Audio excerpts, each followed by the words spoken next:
तो भाइयों क्या सीएसके की टीम मुंबई इंडियंस की टीम को इस सीज़न हरा देगी? या फिर मुंबई इंडियंस की टीम जो दिख रही है इस साल की, वो सबसे बेहतरीन टीम है? भाइयों बेसब्री से बातें करेंगे हम लोग सभी के ऊपर, लेकिन सबसे पहले मैं आप सभी को बता देना चाहता हूँ कि हम लोग यहाँ पर सबसे पहले प्लेयर्स का स्टैट्स देखते हैं, फिर प्लेयर्स को 2024 के आईपीएल परफॉर्मेंस के हिसाब से उनको कंपेयर करते हैं। और भाइयों यहाँ पर मैं प्लेइंग 11 के हिसाब से ही कंपैरिज़न करता हूँ और बातें करेंगे भाई यार साथ में मिलकर। तो ज़रूर से वीडियो को लाइक कर देना और चैनल पे नए हो तो ज़रूर से सब्सक्राइब करना। भाइयों इसी के साथ आगे बढ़ते हैं तो देखते हैं सीएसके की तरफ से जो ओपन करते हुए दिखेंगे, वो दिखेंगे ऋतुराज गायकवाड़ और मुंबई इंडियंस की तरफ से जो ओपन करते हुए दिखेंगे, वो दिखेंगे रोहित शर्मा। भाइयों ऋतुराज गायकवाड़ का ओवरऑल करियर का बात किया जाए तो 2380 रन अभी तक उन्होंने आईपीएल में जड़े हैं और स्ट्राइक रेट देखा जाए ऋतुराज गायकवाड़ का तो 136 के स्ट्राइक रेट से अभी तक बल्लेबाजी की है। भाइयों 2024 की आईपीएल परफॉर्मेंस का ऋतुराज गायकवाड़ का बात किया जाए तो 741 रन ऋतुराज गायकवाड़ ने ठोके थे 2024 के आईपीएल में। भाइयों वहीं दूसरे तरफ रोहित शर्मा का अगर ओवरऑल करियर का बात करूं तो 6628 रन अभी तक आईपीएल में जड़े हैं। वहीं अगर स्ट्राइक रेट देखा जाए रोहित शर्मा का तो 135 का स्ट्राइक रेट रहता है रोहित शर्मा का। भाइयों पिछले सीजन 2024 के आईपीएल का बात किया जाए रोहित शर्मा के तो भाइयों रोहित शर्मा ने 417 रन जड़े थे पिछले सीजन। और भाइयों रही बात इन दोनों में से पावर प्ले का कौन-सा प्लेयर बेहतरीन इस्तेमाल यहाँ पर आपको कर देगा, तो मेरे हिसाब से रोहित शर्मा जो है, इस बैटल को जीतेंगे। देखो रोहित शर्मा एक ऐसा शुरुआत दे देते हैं आपको पावर प्ले में ना, उस तरीके का शुरुआत आपको ऋतुराज गायकवाड़ की तरफ से नहीं देखने को मिलेगा। अगर रोहित शर्मा एक तरफ से अगर टिक जाते हैं पावर प्ले में, तो भाई वो तबाही मचाते हैं लिटरली और भाई वो गेम को एक तरफ़ा कर देते हैं। वन साइडेड गेम कर देते हैं रोहित शर्मा। तो भाइयों मेरे हिसाब से कहीं न कहीं कंपेयर टू ऋतुराज गायकवाड़, रोहित शर्मा जो है ये बैटल को जीत जाएँगे। भाइयों इसी के साथ आगे बढ़ते हैं तो देखते हैं नॉन स्ट्राइक पे जो रहेंगे, सीएसके की तरफ से वो रहेंगे डेवन कॉनवे और भाइयों रेयान रिकल्टन रहेंगे मुंबई इंडियंस की तरफ से नॉन स्ट्राइक पे। भाइयों डेवन कॉनवे का बात किया जाए ओवरऑल करियर का तो 924 रन अभी तक उन्होंने आईपीएल में जड़े हैं। 141 का स्ट्राइक रेट रहता है डेवन कॉनवे का।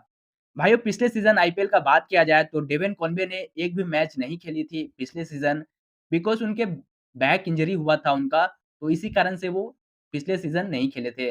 भाइयों बात किया जाए रेयान रिकल्टन का, तो रेयान रिकल्टन ने 2719 रन अभी तक बनाए हुए हैं।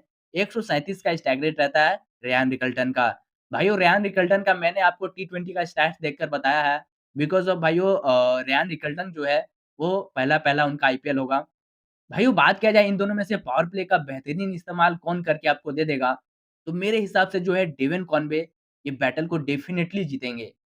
बिकॉज़ भाइयों डेवन कॉनवे सीएसके की टीम को उस तरीके का शुरुआत दे देते हैं पावर प्ले में ना, जो शायद रियान निकल्टन मुंबई इंडियंस की टीम को ना दे। भाइयों डेवन कॉनवे के पास एक पेशेंस गेम होता है और कंटीन्यूअस रन बनाते हैं वो, कंसिस्टेंसी के साथ। कंटीन्यूअस रन बनाते हैं और भाइयों मिडल ओवर्स में हो या फिर 30-40 बॉल उनको खेलने का बस वेट ही रहता है सभी को। फिर उसके बाद तो उनका सेंचुरी हो या फिर 60 रन हो, मतलब 50 के ऊपर अगर वो जाए, तो सेंचुरी तो मार के ही आते हैं भाई।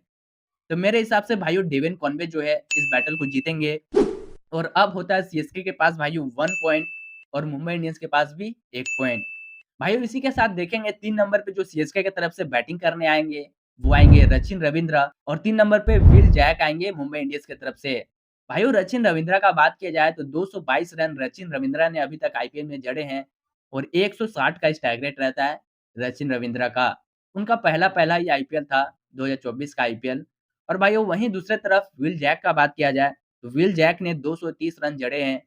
175 का स्ट्राइक रेट रहता है विल जैक का। भाइयों बात किया जाए पिछले सीज़न तो उन्होंने 230 ही रन बनाए थे। देखो भाई यार यहाँ पर एक चीज़ जो है वो बहुत ही सिमिलर है। 10 मैच खेलकर 222 रन सचिन रविंद्रा ने बनाए थे और उनका भी पहला-पहला ही आईपीएल था और सेम हियर विल जैक का भी वैसा ही है।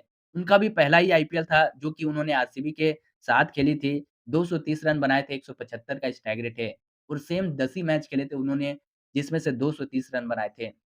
भाई और रही बात इन दोनों में से कंपैरिज़न में कौन-सा प्लेयर जीतेगा, तो मेरे हिसाब से भाइयों ये बैटल जो है वो इक्वल होता है।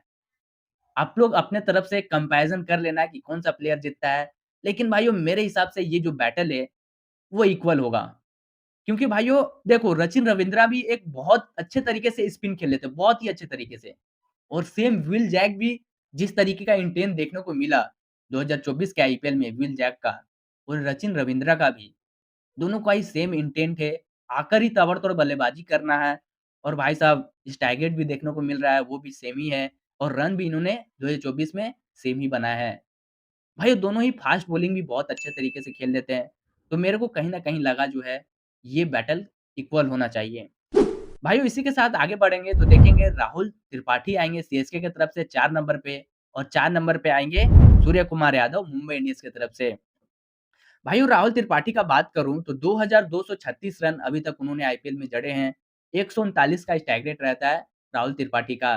भाइयों पिछले सीज़न का बात किया जाए राहुल त्रिपाठी का, तो कुछ खास प्रदर्शन नहीं था राहुल त्रिपाठी का। वहीं दूसरी तरफ सूर्य कुमार यादव का स्टैट्स देखकर अगर अब मैं आपको बताऊँ, तो 3594 रन अभी तक उन्होंने आईपीएल में जड़े हैं। 145 का स्ट्राइक रेट रहता है सूर्य कुमार यादव का। भैया सूर्या बाबू क्या ही स्ट्राइक रेट है। वहीं बात किया जाए भाइयों 2024 के आईपीएल परफॉर्मेंस का सूर्य कुमार यादव का, तो 345 रन सूर्य कुमार यादव ने 2024 के आईपीएल में ठोके हैं।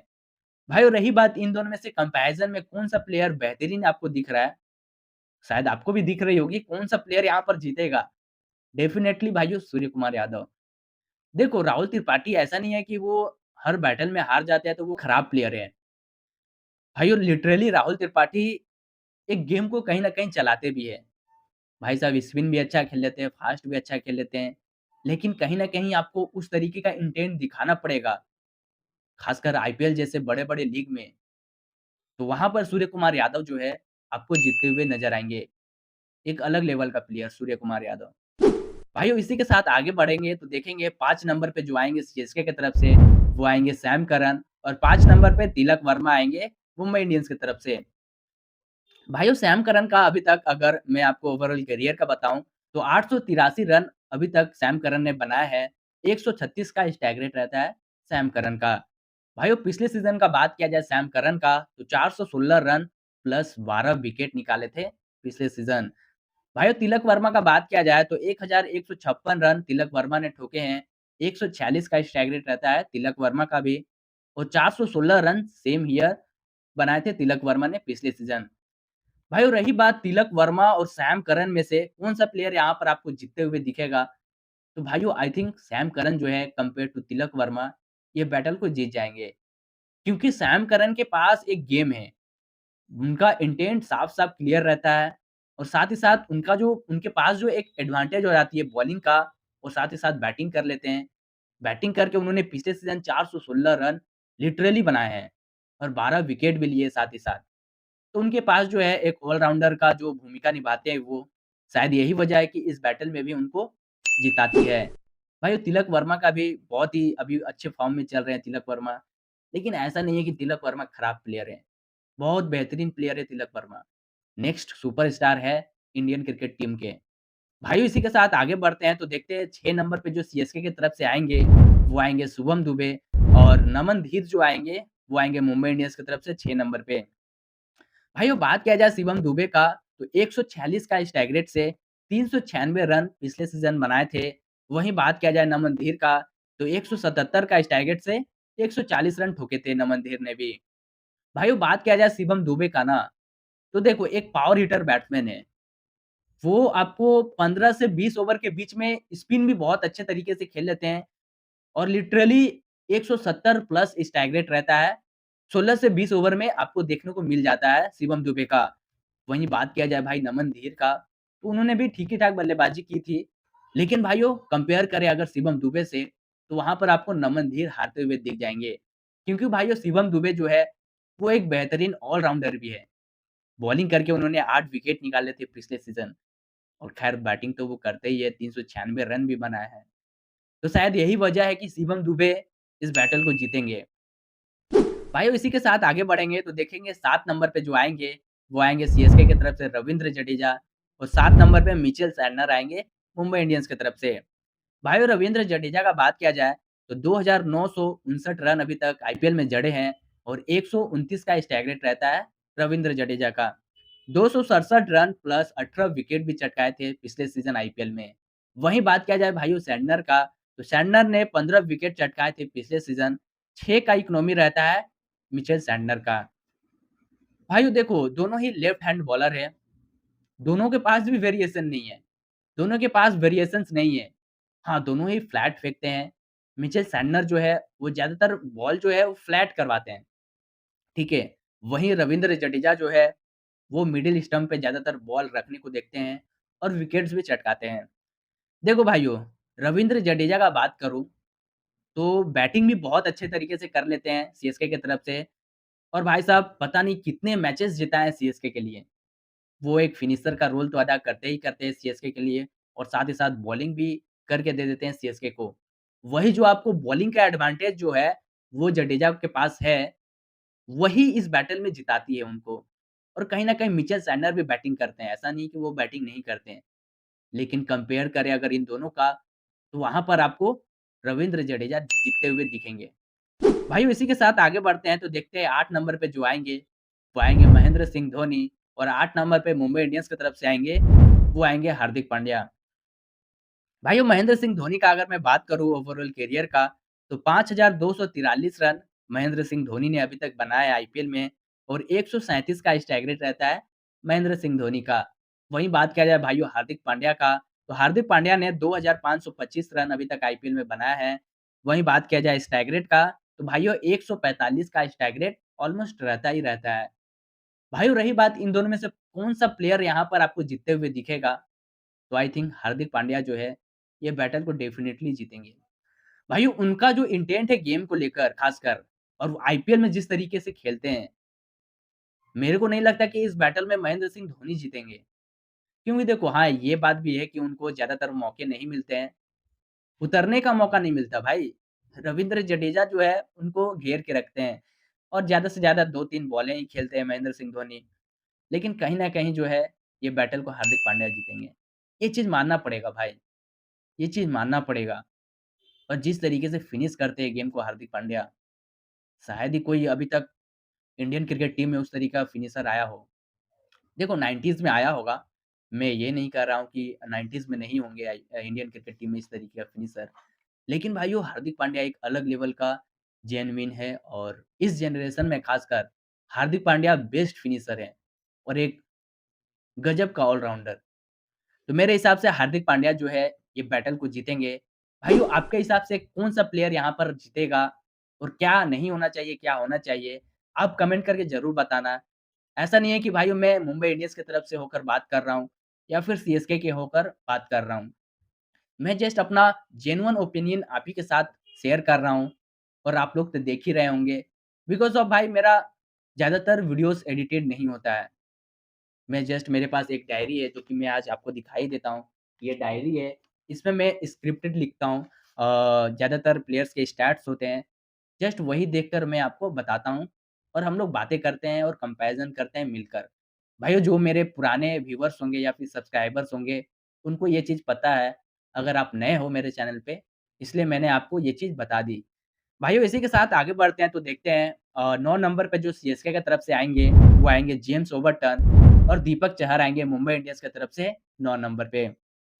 भाइयों जेम्स ओवरटन का बारे में बात करूँ आपको स्टैट्स दिखाकर, तो 112 विकेट अभी तक जेम्स ओवरटन ने टी20s में निकाले हैं। 9 का इकोनॉमी रहता है जेम्स ओवरटन का। भाइयों वहीं दूसरे तरफ दीपक चहर का बात करूँ तो 77 विकेट अभी तक उन्होंने चटकाए हैं आईपीएल में और 7.98 का इकोनॉमी रहता है दीपक चहर का। भाइयों देखो जेम्स ओवरटन अभी बहुत ही अच्छे फॉर्म में चल रहे हैं। इंडिया वर्सेस इंग्लैंड में भी जिस तरीके का विकेट्स निकाल रहे हैं और बैट के साथ-साथ रन बना रहे हैं, उस हिसाब से लगता है कि भाइयों जेम्स ओवरटन एक बहुत ही बेहतरीन प्लेयर सीएसके बाय किया है और अच्छे-अच्छे प्लेयर्स बाय किए सीएसके ने। सीएसके जो है वो ज़्यादातर डोमेस्टिक और नए-नए खिलाड़ियों को खरीदने के ऊपर ध्यान दिया है इस सीज़न का बात कर रहा हूँ। और मुंबई इंडियंस जो है इस सीज़न ज़्यादातर बॉलर्स के ऊपर टारगेट में थी। ज़्यादातर बॉलर्स लिए हैं मुंबई इंडियंस। भाई वो एक गजब का ऑक्शन रहा था मुंबई इंडियंस के लिए और सीएसके के लिए भी। सीएसके को ये चीज़ पता थी कि डोमेस्टिक क्रिकेट के खिलाड़ी जिस तरीके का प्रदर्शन करके दे देंगे आपको नए-नए हैं, उस तरीके का शायद ही कोई प्लेयर्स दे सकता है।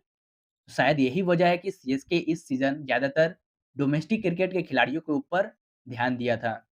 भाई और रही बात इस बैटल का, तो देखो दीपक चहर के पास बहुत सारे वेरिएशंस हैं। आपको पावर प्ले हो, चाहे मिडल ओवर्स में हो, वो बॉल करने से हिचकिचाते नहीं हैं। और वेरिएशन के मामले में इन स्विंग, आउट स्विंग, भाई स्लोअर मारना हो, बाउंसर मारना हो और भाई साहब सीएसके के अंडर में महेंद्र सिंह धोनी के कैप्टन में, भाई साहब क्या ही बॉलिंग करते थे दीपक चहर। तो मेरे हिसाब से compare to James Overton, Deepak Chahar जो है इस बैटल को ऑब्वियसली जीतेंगे।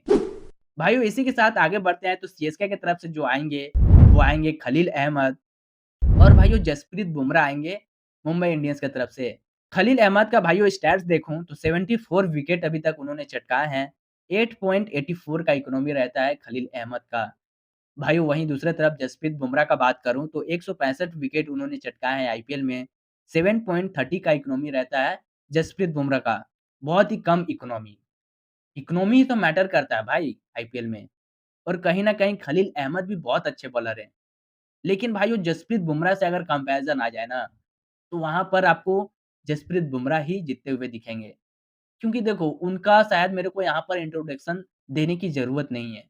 वो आप सभी को पता है और हर एक बच्चे को, हर एक बुजुर्ग को और हर एक क्रिकेट प्रेमी को भी पता है कि जसप्रीत बुमराह को किसी से कंपैरिज़न नहीं किया जा सकता। वो किस लेवल का बॉलर है और किस इंटेंट के साथ वो बॉलिंग करते हैं। चाहे वो देश के लिए हो, चाहे वो आईपीएल्स में खेलते हो। भाइयों इसी के साथ आगे बढ़ते हैं तो 11वें नंबर पे जो आएँगे सीएसके की तरफ से, वो दिखेंगे महीसा पथिराना और ट्रेंट बोल्ट जो है वो मुंबई इंडियंस की तरफ से 11वें नंबर पे दिखेंगे। भाइयों महीसा पथिराना का बात किया जाए तो 34 विकेट्स उन्होंने चटकाए हैं आईपीएल में और 7.87 का इकोनॉमी रहता है महीसा पथिराना का। ट्रेंट बोल्ट का बात करूँ भाइयों तो 121 विकेट अभी तक उन्होंने चटकाए हैं और 8 का इकोनॉमी रहता है ट्रेंट बोल्ट का।